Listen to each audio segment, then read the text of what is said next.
I'm Abby Sellsman and I'm a level 3 travel and tourism student. For the past 2 years my time at the college has been really good. I've done air cabin crew course level 2 and now doing level 3 travel and tourism, and I've really enjoyed it and found it really beneficial for what I want to do in the future.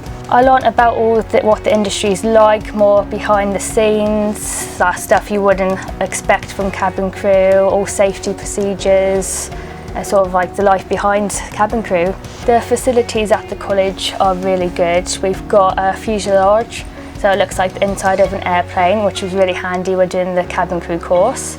So you get a real life experience of what it's going to be like, and then you do a lot of like activities in there. And then for the travel course, it's good because you get the big classroom, so you can all walk on the board and then just have group discussions about it. And then and then you got all the downstairs if you want to eat. Then got loads of places to go. My tutors are Louisa and Kim, and then there's a few others that help alongside, and they're really helpful. If you need anything, you can just go to them, always willing to help, and they're just there to do their best to get you a career at the end of the year.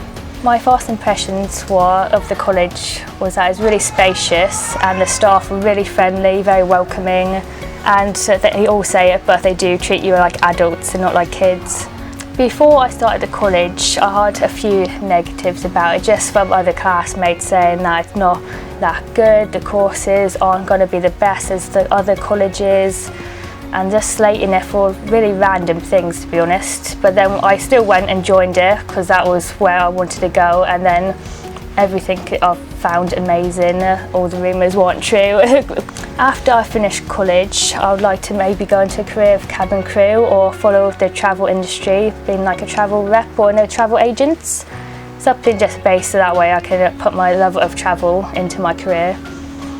But hopefully after this year I'll go either into the extended diploma in travel, or I'll do a different course, just have a little backup career.